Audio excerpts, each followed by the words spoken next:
ছোঁয়াচে রোগ সংক্রান্ত আকীদা। রাসূল সাল্লাল্লাহু আলাইহি ওয়াসাল্লাম হাদিসে বলেছেন, লা আদওয়া, নেই কোনো ছোঁয়াচে রোগ। আবার রাসূল সাল্লাল্লাহু আলাইহি ওয়াসাল্লাম বলেছেন, ফিররা মিনাল মাজদুম কাফিরারিকা মিনাল আসাদ, পালিয়ে যাও কুষ্ঠ রোগী থেকে যেমন পালিয়ে যাও সিংহ থেকে, বাঘ থেকে। তাহলে রাসূল সাল্লাল্লাহু আলাইহি ওয়াসাল্লাম এক হাদিসে বললেন ছোঁয়াচে রোগ নাই, আর এক হাদিসে কুষ্ঠ রোগীকে দেখে পালাতে বললেন। তাহলে আসল বাস্তবতা কোনটা? একদল আলেম ওলামা মনে করেছেন ছোঁয়াচে রোগ আছে, তবে আল্লাহর ইচ্ছায় সংক্রমিত হয়। আল্লাহ চাইলে ছোঁয়াচে রোগ কাজ করে, আর আল্লাহ না চাইলে করে না, কিন্তু ছোঁয়াচে রোগ আছে। আর একদল আলেম ওলামা মনে করেছেন যে না, ছোঁয়াচে রোগ নাই। রাসূল সাল্লাল্লাহু আলাইহি ওয়াসাল্লাম বলেছেন নেই তো নেই, এটাই বিশ্বাসের অন্তর্ভুক্ত। তাহলে পালাতে বললেন যে, পালাতে এই জন্য বললেন ছোঁয়াচে রোগ যে নাই এই আকীদাটা হেফাজত করার জন্য পালাতে বললেন। মানুষের তাকদীরের উপর বিশ্বাস অটল রাখার জন্য পালাতে বললেন। দলিল ওই হাদিস, যেই হাদিসে রাসূল সাল্লাল্লাহু আলাইহি ওয়াসাল্লাম বলেছেন যে যখন তোমরা শুনবে যে কোনো এলাকায় মহামারী এসেছে আর তোমরা সেই এলাকায় নাই, ফালা তাদখুলু বিহা, তাহলে তোমরা মহামারীতে আক্রান্ত এলাকায় প্রবেশ করিও না। আর যদি তোমরা শোনো যে তুমি যে এলাকায় আছো সেই এলাকায় মহামারী আক্রান্ত হয়েছে, তাহলে ফালা তাখরুজু ফিরারাম মিনহা, তাহলে ওই এলাকা থেকে তুমি পালিয়ে যেও না।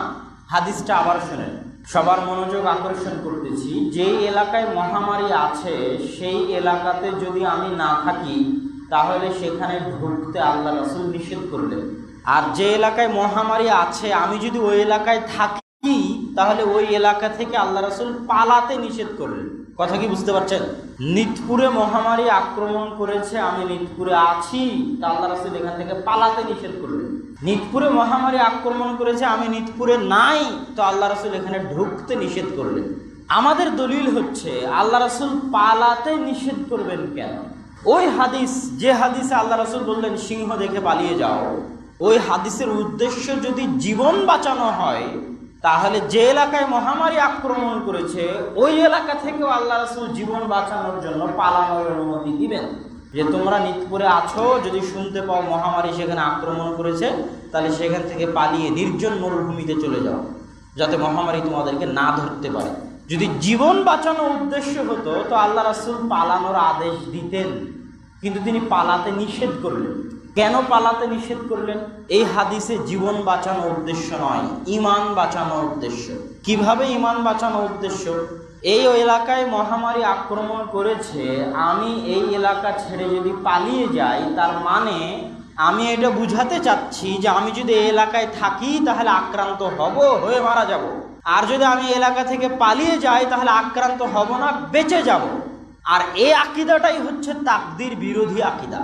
তাকদীর হচ্ছে আমি যদি এই এলাকায় আক্রান্ত হওয়ার পরেও, এই এলাকায় থাকার পরেও আমার তাকদীরে যদি রোগ না লেখা থাকে তাহলে আমি আক্রান্ত হব না। আর আমার তাকদীরে যদি রোগ লেখা থাকে আমি যতই পালিয়ে যাই আমি আক্রান্ত হব। এটা হচ্ছে মুমিনের তাকদীরের প্রতি বিশ্বাস। তো যখনই কোনো মুমিন আক্রান্ত এলাকা থেকে পালিয়ে যাবে, যেমন ইতালিতে যখন ছোঁয়াচে রোগ আসলো তখন ইতালির বাংলাদেশি প্রবাসীরা সব পালিয়ে বাংলাদেশে চলে আসলো। আল্লাহ রাসূল এটা নিষেধ করেছেন। কেন? এটা ঈমান বিরোধী। জীবন বাঁচানো হলে তো পালাতে বলতেন। জীবন বাঁচানো আল্লাহ রাসূলের উদ্দেশ্য নয়, ঈমান বাঁচানো। ঈমানটা কি? তুমি যেখানেই থাকো না কেন তাকদীরের উপর বিশ্বাস অটল রাখতে হবে। তোমার তাকদীরে যদি থাকে তুমি আক্রান্ত হবা, যদি না থাকে আক্রান্ত হবা না। অতএব তুমি পালিয়ে গিয়ে তাকদীরের উপর তোমার বিশ্বাসের দুর্বলতা ফুটিয়ে তুলিও না।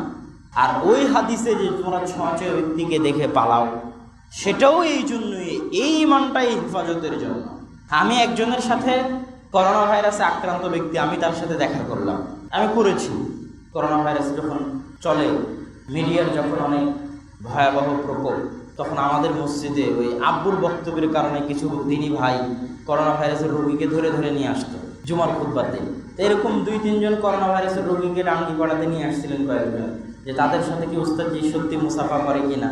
কোলাকুলি করে কিনা, না ভয় ভয় পালিয়ে যায়, এটা দেখতে। তো আমরা মুসাফা করেছিলাম, কোলাকুলি করেছিলাম, সবই করেছিলাম। তো এখানে যেটা বুঝাতে চাচ্ছি যে এখানে আল্লাহ রাসূল ছোঁয়াচে রোগে আক্রান্ত ব্যক্তিকে দেখে পালাতে বললেন। কেন পালাতে বললেন? এই পালাতে বলাটা হচ্ছে মানুষের ইমানের উপর। যার ইমান মজবুত তার জন্য বিধান একরকম, যার ইমান দুর্বল তার জন্য বিধান একরকম। যার ইমান দুর্বল সে যদি কোনো করোনা ভাইরাসে আক্রান্ত ব্যক্তির সাথে মুসাফা করে, কোলাকুলি করে, একসাথে পায়ে পা মিলিয়ে সালাত আদায় করে, তারপরে তাকেও করোনা ভাইরাস হয়ে যায়, তাহলে সে বলবে ওহো ওই দিন তার সাথে মুসাফা করেছিলাম, এই জন্য আজকে আমিও আক্রান্ত হয়ে গেছি। তাহলে এটা সে তাকদীর বিরোধী কথা বলল। এই তাকদীর বিরোধী কথা যেন তাকে না বলা লাগে, এই ভ্রান্ত আকীদায় যেন তাকে পতিত না হওয়া লাগে, যেহেতু তার ইমান দুর্বল সেহেতু তার সাথে সে দেখাই না করবে। কেন দেখা করে হয়ে গেলে তার ইমান এত মজবুত নয় যে সে বলতে পারবে আমার তাকদীরে ছিল তাই আক্রান্ত হয়েছি, তার সাথে দেখা করার কারণে না। এমন মজবুত তার ইমান নয়। কিন্তু কারো ইমান যদি এত মজবুত হয় যে সে দেখা করার পরে, থাকার পরে, খাওয়া দাওয়া করার পরেও যদি আক্রান্ত হয়, তবুও বলবে যে এটা আমার তাকদীরে ছিল তাই আক্রান্ত হয়েছে। সে দেখাও করতে পারে, তার সাথে চলতেও পারে, উঠতেও পারে, বসতেও পারে। এটা হচ্ছে আলা, সর্বোচ্চ স্তরের মুমিন। তাহলে ছোঁয়াচে রোগ সংক্রান্ত যত হাদিস আছে সব হাদিসে আল্লাহ রাসূলের জীবন বাঁচানোর উদ্দেশ্য নয়, মানুষের ইমান বাঁচানোর উদ্দেশ্য, তাকদীরের প্রতি ইমান বাঁচানোর উদ্দেশ্য। দুর্বল ইমানদার ব্যক্তি নিজের ইমান বাঁচাতে ছোঁয়াচে রোগে আক্রান্ত ব্যক্তির সাথে দেখা করবে না। কেন দেখা করলে তার অন্তরে সন্দেহ, ওই সন্দেহ কাজ করবে যেই সন্দেহটা তাকদীর বিরোধী। আর যার অন্তর মজবুত সে অবশ্যই দেখা করতে পারে যে করোনা ভাইরাসের সাথে এক প্লেটে খেলেও তার অন্তরে ধোঁকা দিবে না যে এর জন্য আমি আক্রান্ত হয়েছি, আমার ভাগ্যে 50,000 বছর পূর্বে লেখা ছিল তাই আক্রান্ত হয়েছে। আর আমি যে ব্যাখ্যাটা আপনাদের সামনে পেশ করলাম, এই ব্যাখ্যায় বড় বড় মুহাদ্দিস ইমাম আবু হাতিম, হাফেজ ইবনে আব্দুল বার, হাফেজ ইবনে হাজার আসকালানি, ইমাম খাত্তাবি থেকে শুরু করে আরও অনেক বড় বড় আলেম এই ব্যাখ্যাই দিয়েছে। তো আমরা এই ব্যাখ্যাটাকেই সবচেয়ে বিশুদ্ধ মনে করি যে আমাদেরকে বিশ্বাস করতে হবে যে ছোঁয়াচে রোগ নাই, সেই হিসেবে চলতে হবে। যখনই আমি বিশ্বাস করব ছোঁয়াচে রোগ আছে, তখন অনেক হুকুম আহকাম চেঞ্জ হয়ে যাবে। স্থায়ীভাবে 3 ফিট দূরে দূরে দাঁড়াতে হবে, ভবিষ্যতে 9 ফিট দূরে দূরে দাঁড়াতে হতে পারে। বলা লাগতে পারে মসজিদে আসার দরকার নেই, সবাই নিজ নিজ বাড়িতে থেকে জামাত পড়ে। কেন 3 ফিট দূরে দাঁড়ানো যায় আর এখান থেকে 10 ফিট দূরে দাঁড়ানো একই ব্যাপার। 10 ফিট দূরে গেলেই তো বাড়ি।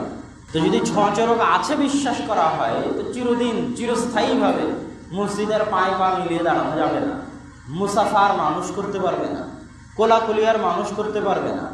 অসুস্থ রোগীকে দেখতে যাওয়া অনেক বড় ইবাদত।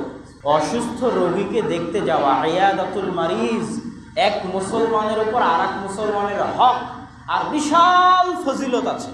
তো যখন মানুষ বিশ্বাস করবে ছোঁয়াচে রোগ আছে আর দেখতে যাবে না, স্বামীর করোনা হয়েছে, স্ত্রী বাহির থেকে তার লাগিয়ে দিয়ে স্বামীর ভিতরেই মারা গেছে, অহরহ ঘটনা ঘটেছে এই সময়গুলো।